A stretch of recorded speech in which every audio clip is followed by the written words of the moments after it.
Resume recording. Here we go. So I'm resharing my screen with you. If you're allowing me, I usually have someone helping me delivering that on Wednesday. And I have been very, very lucky that Shuri has been doing this with me. And so this is a Wednesday where I'm going to miss her. So for those of you, this is the first time, we have a couple rules. They are not really tough rules, but the most important one is for you to be with yourself, have this moment with yourself, have this moment of reflection, have this moment of what we say in French, vous gâter, so to spoil yourself, to take deep breath, and to apply some MRI.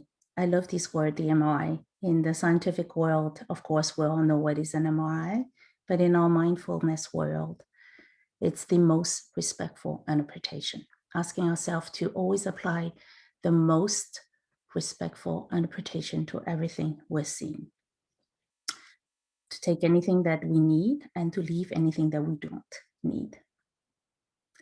So I'm going to start today's session with this nice little cartoon. Shuri loves those cartoons because we have the heart and the brain talking to each other. So she says, Sylvie, you absolutely have to put a little cartoon of the brain and the heart. So here it is. Sharing this with you for a couple reasons. The most important is the fact that to remind all of us that we are human beings, and naturally speaking, we are built to seek protection. So each one of us will want to protect ourselves. And to protect ourselves, what do we look first? We're looking at whatever will hurt us. So as the brain is doing here, the brain is actually looking with a loupe at the bad thing and concentrating just at the bad thing and letting all those good stuff around them fly away or slip away from it. So when we wanted to practice optimism, and then this is the session that we want to do today, we want to start with some tips and tricks. We wanted to deviate that natural tendency that we have to look at the bad thing, to judge, to be negative, and practice looking at the good stuff. So I want to share an analogy with all of you. All of us have seen a baby trying to walk. They don't sit, stand up from one day to another one, and suddenly run, right? They are trying to crawl around, stand on furniture, fall, and then stand again. Build their muscles, so important, build their muscles so they can be stronger and stronger. And one day suddenly standing up, looking for their balance. And once they have the balance, walking and then running. So all that take some time. Some maybe a couple months, some others a little bit longer, and others shorter. But what does the baby do? The baby take baby steps. And this is exactly what I want us to think about. So to practice optimism takes baby steps. And today we have tricks and tips for us to take those baby steps. We want to foster positive thinking for many, many reasons. And one of the most important one is for ourselves. You're going to say, Sylvie, then you just talk about optimism and then sharing and then be nice to people around you. Yes, be nice to people around you, admiring and then loving and be kind to people around us is very, very important. But I guarantee you that none of that will happen if we are not starting to take care of ourselves, if we're not starting to have this genuine thinking inside of ourselves about the type of message we want to give. So start with a small story. I used to work with Parks Canada agency. And I used to have a colleague. I'm not going to say his name, but we used to nickname him Top Shape. This guy, every time he sees you, and for the 12 years that I have known him, he will always start the sentence, "Hey, how are you doing?" And when we're asking him how he is doing, he's going to say top shape. He is always top shape. He's not saying top shape. He's not saying top shape. He's saying top shape. And he has a smile on his face. His eyes are popping out and he's straight. And then his two shoulders are in the back and he is feeling very confident. And he says, "I am top shape." And the reason I'm sharing that with you, it's so important. It's if he's not believing in what he's saying, then he's tricking himself. So he needs to put that tone. He says, "I'm top shape," in tricking himself in believing he's top shape and moving that into our brain. So our brain cells are getting into the message and believing in that positivity. When we do negative talk, when we have negative thoughts, when we are saying things in a way that, "No, I can't do it. No, this is impossible. It's only Monday," right? That's the other thing I used to hear when I was going to work. It's only Monday. And when you come on Friday, people will say, "Hi, it's a weekend." But when you start the weekend, you say, "It's only Monday." You're not only saying that for the people around you, we are not just sharing that, but we are also convincing our own brain and our own self that we are in a very miserable mode. And we shouldn't do that because our brain absorbs everything, absorbs our thoughts, absorbs our words, absorbs our attitude, everything we are doing. So the genuine character or the genuine behavior that we need to adopt is really to change how we are saying things and to change how we are sharing our thoughts and the way that we are pronouncing them. You're going to say, "Sylvie, how does that have to do with mindfulness?" Everything has to do with mindfulness, my friend.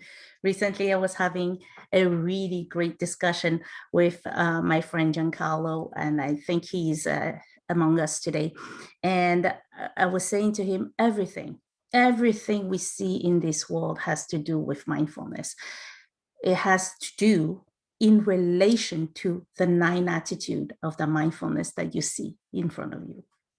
So when we are having a negative thought that we're not letting go, someone who hurted us, we are not letting go the memory of certain things that this person has said in the past. We can have a negative thought when we are posing judgment. So we are not practicing non-judgment.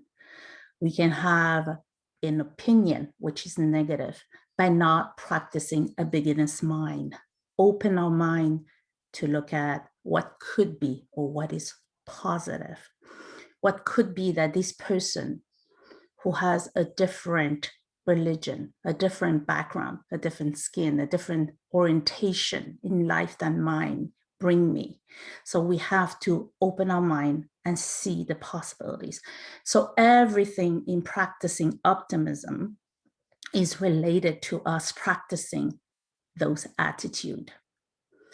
I'm going to share with you today a podcast that was actually recorded by Jack Cornfield. And this podcast is one of the best of the 40 session that is offered through what we call daily mindfulness on Sounds True. And the good news is it's free. And since COVID started, the company has made it free for anyone because the mission of the company is to make sure that everyone has the capacity to enjoy and then to develop further their mindfulness practice. So I'm just going to ask you to relax, sit back and listen to Jack for 10-ish minutes, and we'll come back for a quick discussion.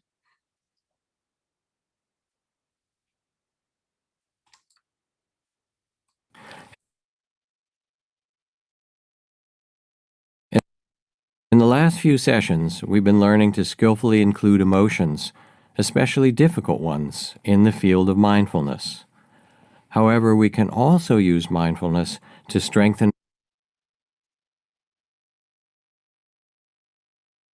positive emotions.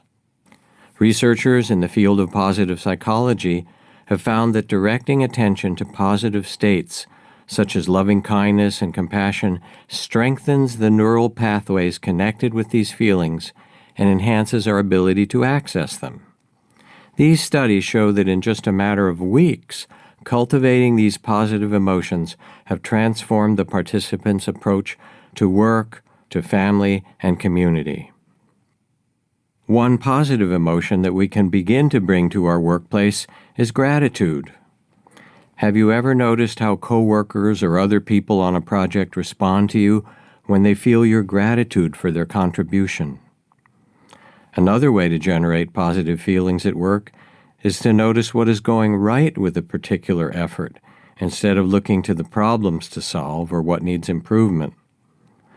While mindfulness training spontaneously gives rise to positive emotions such as gratitude or confidence, inner strength, the practice of deliberately cultivating kindness has been shown to be especially effective in enhancing these emotions.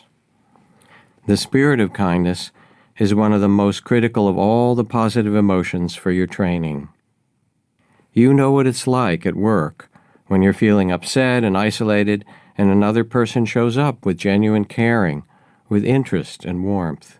Something shifts. You no longer feel separate, and a deep comfort, a sense of true okayness, comes from that. We can learn to offer this same healing medicine of kindness to our own heart. In this session, you will deliberately turn your attention toward developing the positive states of kindness and love for yourself and others. This practice involves holding someone in mind while directing to them simple phrases of kind intention, inviting the feelings of kindness to grow. At first, some people find it hard to direct kindness toward themselves. They feel unworthy or awkward or shy, or the practice seems strange or uncomfortable. So we'll begin in the easiest way, by bringing to mind someone you genuinely care about and directing thoughts of loving kindness to them. Then, as your heart opens to that person, it can be easier to turn the love toward yourself. Eventually, the practice will extend to include sending these positive thoughts to people at work, family, community, and more. Keep in mind that what we're doing is called practice, not perfect. Sometimes the words might feel mechanical, or even bring up their opposite. I'm not a loving person, or even, I don't want to be loving, I'm mad and angry and I hate this person, and I hate this practice. Hold all this with kindness and non-judging awareness, and do the practice anyway. Over time, like water on a stone, the heart begins to soften, and kindness becomes a resource you can draw on. As you've seen from the very first class, awareness and kindness, when joined together, become wisdom. Take a seat with ease and make sure you're comfortable for this session. Notice the state of your body and mind, and bring a kind attention back to yourself. Take a few deep, relaxing breaths, and let the mind calm and the body rest in the rhythm of the breath for a few moments.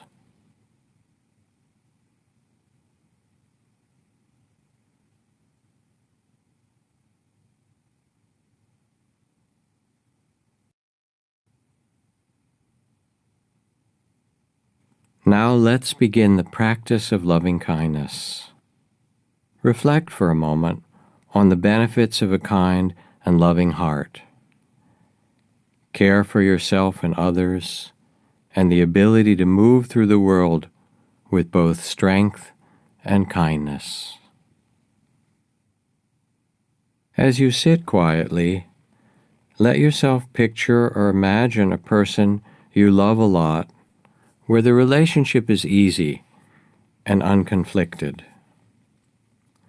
As you remember and picture them, feel the natural warmth and caring that comes. Notice that with your love for them is a spontaneous well-wishing, and let these kind intentions be voiced in a simple way, saying them softly and silently in your mind. May you be filled with kindness. May you be safe and protected.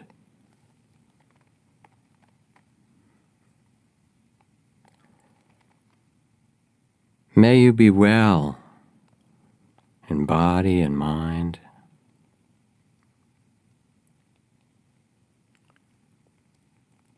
May you be happy. Feel how the kindness can grow naturally as you offer these intentions to one you care about. It's like planting a seed. You can add other good wishes. May you accept yourself just as you are. May you be strong and healed. May you know the joy of being alive. May you trust your goodness. Take a few more moments to wish well to this loved one.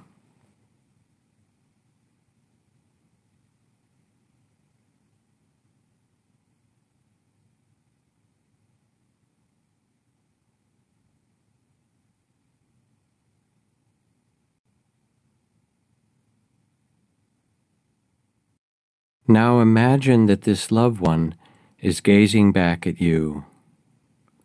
They see you with the same loving eyes, reflecting the same care and kindness you've offered to them. They look back at you and want you too to be well, safe, strong, and happy. Picture or imagine them wishing these for you. May you too be filled with kindness. May you too be safe and protected.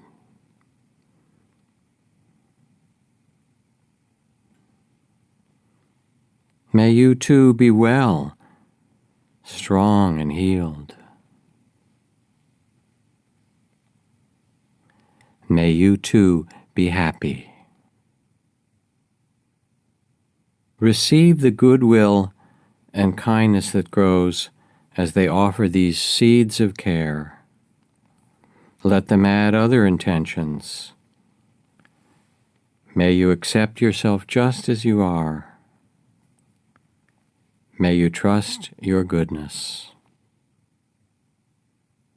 And now recite these caring intentions, what they have wished for you, for yourself. If you like, you can even put a hand on your heart. May I be filled with kindness. May I be safe and protected. May I be well, strong and healed.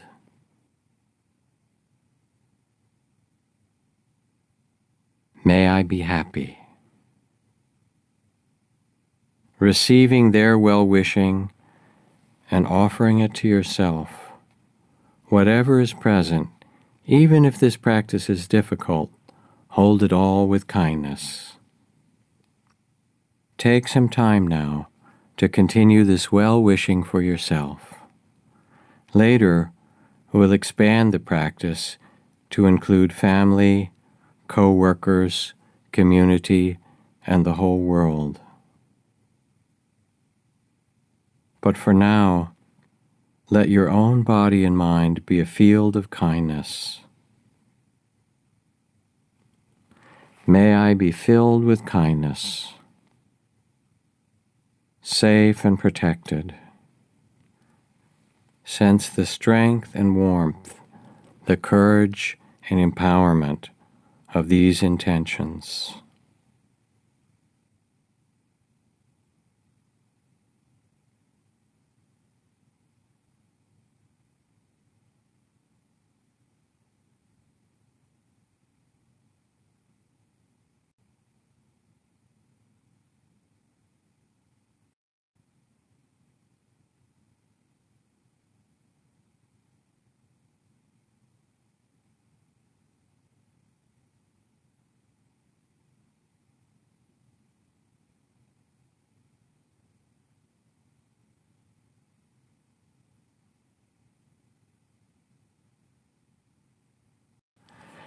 Bring this quality of kindness and well-wishing with you when you return to the core central practice of mindfulness.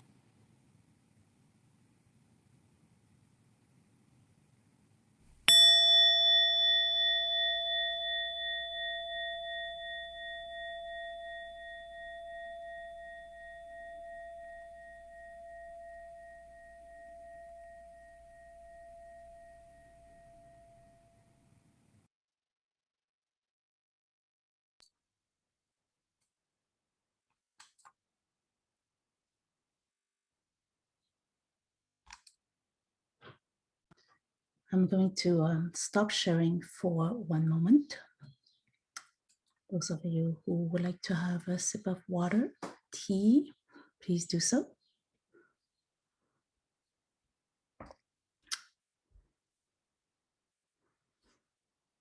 How was that exercise of showing love to ourselves? If you want to share, you can share verbally. You can share on a chat box. Did anyone find it hard to share those thoughts to themselves after thinking about the loved one?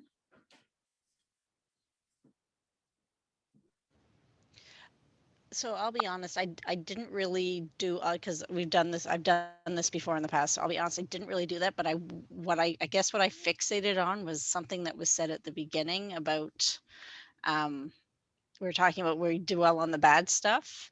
And my husband pointed this out to me a couple of nights ago when I was talking about something that happened at a workplace over 30 years ago.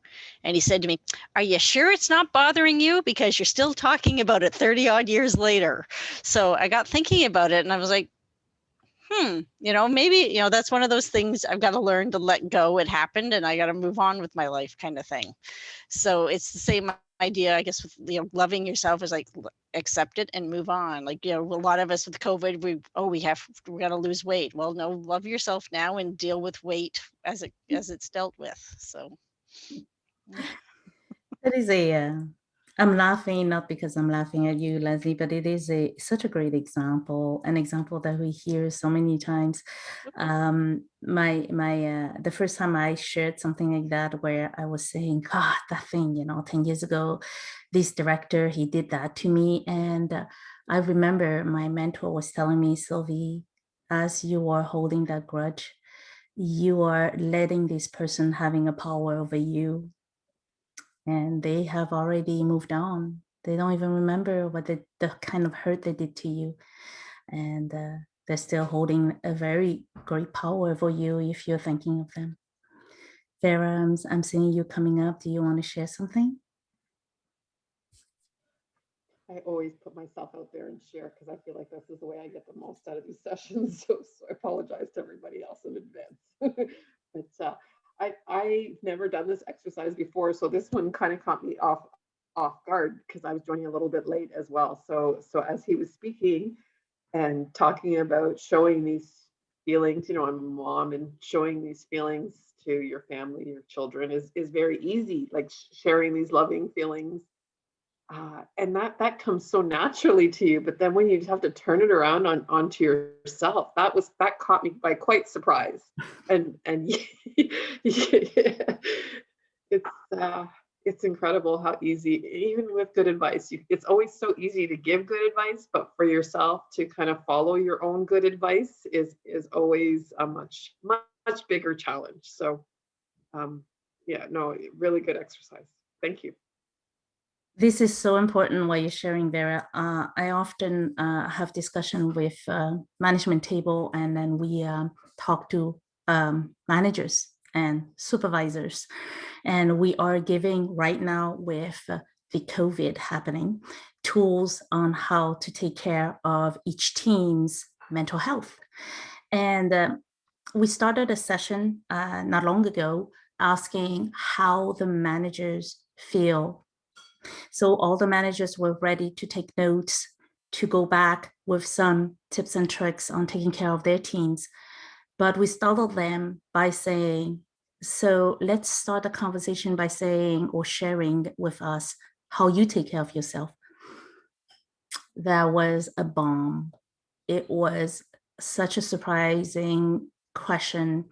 People were completely taken off guard, and we can see that there was some emotion coming out because we don't stop to think about ourselves. We're thinking about how to solve a problem. So this is why I wanted to share this last slide with you. Hopefully this will help us to, here we go. And this last slide, we usually end up with a quote, but I want to share with you some tips. People are saying, yeah, you're saying take care of yourself. That's easy to say, but how can we do it? Very, very easy thing to do. And it's the same thing, small baby steps. So consistency is the key.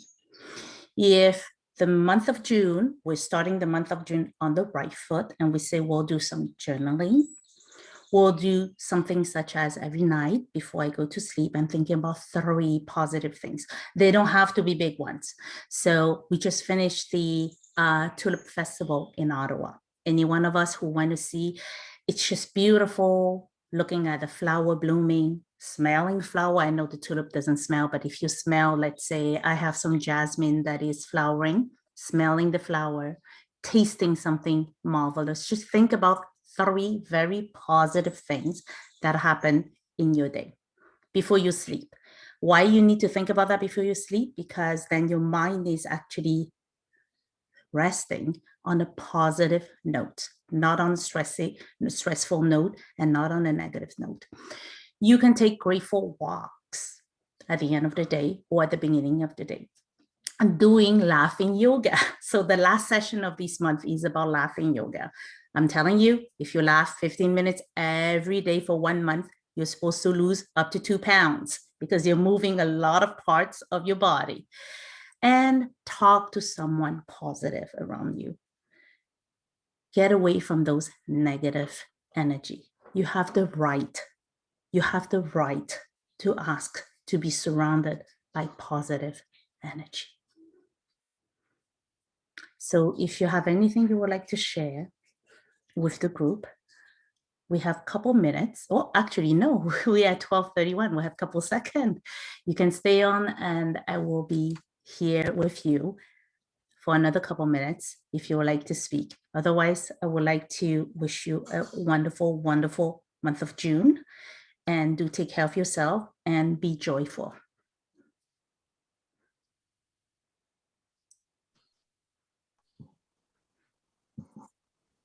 Sylvia, I just wanted to say congratulations again for your award and thanks for all you do.